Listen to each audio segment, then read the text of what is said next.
Allah'ның itaatida o'sib yetilgan yosh. Qiyomat kuni Allah ilgirki va keyingi bütün insonlarni to'playdigan miqdori uzun, qo'rqinchisi buyuk, qiyinchiligi og'ir bir kun. Allah Taala Najm surasining 31-oyatida mundaq deydi. Allah yomonlik qilganlarni qilmishlariga qarab jazolaydi. Yaxshilik qilganlarga chiroyli mukofot beradi. Allah Taala bandilarini bu kundan va bu kunning qo'rqinchisdan ogohlantirib, ularni shu kun uchun tayyorlik qilishga buyurib, mundaq deydi. Ey insonlar, Parvardigoringlardan, ya'ni azobidan qo'rqinglar. Qiyomatning zilzilasi haqiqatan cho'ng ishdir. U kunda har bir sut imitiyotgan ayol qattiq qo'rqinishdan tingriqab qilish bilan imitiyotgan bo'vqini untiydi. Her bir hamildor ayolning bo'yidan ajrab ketadi. İnsanlarni mast ko'rsan, halbuki ular haqiqatda mast emas. Demak, qiyomatning dashti ularni as-hushidan ketkizib etgan. Lekin Allohning azobi qattiqdir. Allah Taala yana bir oyatda mundaq deydi. Agar iymon etmasanglar, dahshatidan bolalarning beshini aqartib o'tadigan kundan qandoq saqlanasizlar? Miqdod ibn Asvad rivoyat qilib shundaq deydi. Men payg'ambar alayhissalomning mundaq deganligini anglagandim. Qiyomat kuni quyosh insonlarga 1 mil miqdorda yaqinlashadi. Kishilar amallari bo'yicha ter ichida bo'ladi. Ulardan ter o'shqig'icha keldiganlari bor, tizig'icha keldiganlari bor, bo'g'izig'icha terga cho'mib ketdiganlari bor. Hatto texi ter butunlay shirinib oldiganlarmi bor. Abu Hurayra radhiyallohu anhu payg'ambar alayhissalomning mundaq deganligini rivoyat qiladi. Qiyomat kuni kishilar terlab ketadi. Ularning terlari zaminda 70 gaz uzunlikcha ketadi. Uzunlikda hatto ularni quloqlarigacha chirimib oladi. U qo'rqinchli kunda insonlar o'zlarini qo'daydigan biror makon yoki ko'ydirguchi quyoshning issiqligidan saqlaydigan biror soya izlaydi. O kunda Allah'ның arshining soyasidan boshqa hech qanday soya yo'q. Payg'ambar alayhissalom bizga shu qo'rqinchli kunda Allah soya beradigan 7 turli kishini bayon qilib berdi. Abu Hurayra radhiyallohu anhu payg'ambar alayhissalomning mundaq deganligini rivoyat qiladi. 7 turli kishi bor. Allah ularni o'z soyasidan boshqa soya yo'q kunda arshining soyasida soya dedi. Adil imam, Allah'ның ibadetinden o'sib yetilgan yosh, qalbi masjidga bog'langan kishi, Allah roziligi uchun yaxshi ko'rishib jam bo'lgan va Allah roziligini deb ayrilgan 2 kishi. Nasablik, go'zal bir ayol o'ziga chaqirsa, "Men Allohdan qo'rqaman" degan kishi. O'ng qo'li berganni so'l qo'li bilmagan darajada maxfiy sadaqa qilgan kishi. Xali joyda Allah'ni eslab yosh to'kkan kishi. Bu 7 turli kishining qatorida Allah'ning ibadetida o'sib yetilgan yosh o'rin olgan. Nima uchun bu hadisda yoshlik alohida tilga olingan? Bu yoshlik davrini xos qilishdiki va solih yoshning bu xil hurmat ham savobga loyiq bo'lishidagi hikmat bu bo'lishi mumkin. Kesillar chirmvolg'ili aralla turadigan mo'ysbit kishiga Allohning ibodati oson, qulay bo'lishi mumkin. Ammo sog'lom yoshga nisbatan umrining uzun, tavba fursatining ko'p bo'lishini o'ylab, o'limni yiroq sanash, bo'libmi bu davrdagi ozdirg'uchi omillarning ko'p bo'lishi, badanning sog'lom, shahvat turtqilarining ustun bo'lishi, voy havisining aldirag'uliqni yugallaydigan tajribalari kamchil bo'lishi tufayli haqiqatan qiyin hisoblandi. Ibn Rajab Buxoriyga yozgan sharhisida mundaq deydi. Yoshlik nafsini dunyo shahvatlari va cheklangan lazzatlardan bo'lgan maqsadlarni amalga oshirishga chaqirdi. Bu xil turtkidan sog'lom qolgan kishi salomat qoladi. Manavi Fayzul Qadirda mundaq deydi. Bu yerda yoshlikning xos qilinishi, uning havasga ergishishda turtkilik kuch bo'lganligi va shahvatning g'olib kelish ehtimolligi bo'lganligi uchun Shundaq turuqliq ibodatni ching tutish texmi qiyin va taqvoliqqa eng munosib.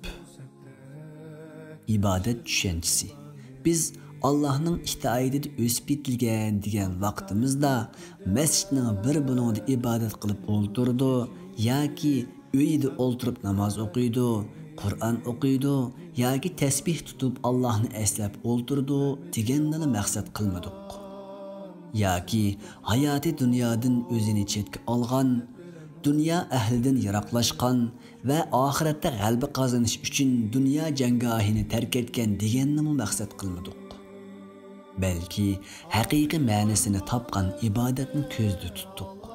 U bo'lsa-mu o'zining Rabbi va yaratquchisining roziligi uchun Alloh yaxshi ko'radigan oshkora va yoshirin so'z harakatlar, shundaqla badan, ruh, vaqt ve iqtisod bilan qilinadigan barliq ibodatlardir.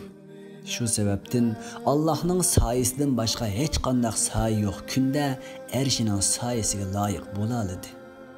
Biz Allohning itoatida o'sib yetilgan yosh degan vaqtimizda o'z maktabida va universitetida o'ziga, diniga ve milletiga foyda yetkazish uchun ilm talab qilayotgan bir o'quvchini ko'zda tuta olamiz. Çünkü ilim ibadetinin en yüksek derecesidir. Rabbinin raziliğine erişiş üçün ata-anasını razı qilishga tirishadigan yaxshilik qilguvchi yoshni ko'zda tuta olamiz. Avlodlarini va kichik qarindoshlarini tarbiyalash va umidga manfaat yetkazish uchun kurash qiladigan yosh otini ko'zda tuta olamiz. O'zining, oilasining, yashinib qolgan ota-onasining, ayol va bola-chaqalarining ehtiyojini qamdash uchun rizq talab qilib chiqqan yoshni ko'zda tuta olamiz. Aniqki, u kichkidan tortib Alloh uningga yaxshi amallarni suyumli qilib ko'rsatgan va muvaffaq qilgan, qabih amallarni yomon ko'rsatib, yaxshi tarbiya yoki solih hamroh orqali ularni tark etishga yordam qilgan yoshdir. Şüphesizki Allah Teala onu vakit, namaz ve mecburiyetlerini zaya qilish, oyun tamasha, şahvet ve havai heveslerge dümçüş qatarlıq köpligen yaşları yuqumlangan keselliklerden saqlab qalgan yaşdır. Allah Teala gadiki yaşlarga tövendiki sözü arqılıq medihiye o'qigandı. Ular haqiqatan Parvardigorga iman aytgan, biz hidayetni ziyoda qilgan yigitlerdir. Allah'ın ibadeti o'sib yetilgan yosh, janggohda askar, bozorda tijoratchi, etizda dehqon, doktorxonada doktor, zavodda ishchi ham injener va jamiyatda yaramliq bir a'zo. U yaxshilikka chaqirilsa ovoz qo'shib qabul qildi, yomonlikni anglagan yoki ko'rgan vaqtda uni tili yoki qo'li orqali to'sishga tirishdi. Qo'li bilan cheklash mumkin bo'lsa, uni eng yaxshi shaklda ado qiladi. Agar kuch-qudrati yetmasa, tili bilanmi to'solmasa, qalbida norozi bo'ladi. U yoshligini qandoq o'tkazganligi haqida so'rilganligini bilib, payg'ambar alayhissalomning qilgan vasiyati bo'yicha yashagan. Şuna u qarilikdan ilgari yoshligini, aldirashchilikdan ilgari bo'sh vaqtini, o'limdan ilgari hayotligini, kasallikdan ilgari sog'lomligini va kambag'allikdan ilgari boyligini g'animat bilgan. Şəhvetiga ega bo'la olgan, go'dakligi ustidan g'alaba qila olgan va hayotini go'zal qila olgan bu yoshga Alloh taolaning hurmatlishi, qo'g'dishi va tavfiq ato qilishi bilan xush muborak bo'lsin.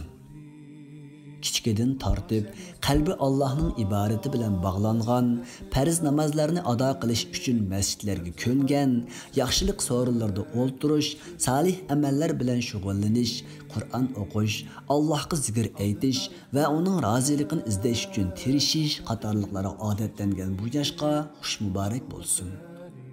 Başdan tartib Allah to'g'ri yo'lga hidoyat qilgan va o'ziga itoat qilishni nasib qilgan yoshga xush muborak bo'lsin. Kichkida ibodatga ko'ngan kishi qarg'andimi uni bajo keltira oladi. Nafsini o'zmeliga qo'yib berib, havoi havsiga agashgan shayton yoshlik chulvuri bilan gunoh va halokatga yetaklagan kishi o'kinish foyda bermaydigan qarliqida pushaymon qiladi. Kimiki Allohga haqiqiy tavba qilsa, Alloh uning tavbasini qabul qiladi. Lekin ikki guruh o'rtasidagi farq nima degan zo'r ha? Emeli bu bo'lgan yosh bütün insanlar qo'rqib cho'chigan vaqtda xotirjam bo'lish, Allohning soyasidan boshqa hech qanday bir soya bo'lmagan kunda Allohning arshining soyasida soylanishga albatta loyiqdir. Ey qalblarni almashtirib turg'uchi zot, qalblarimizni dinada mustahkam qilgin. Ey qalblarni tasarruf qilg'uchi zot, qalblarimizni itoatingga muyassar qilib bergin. Amin.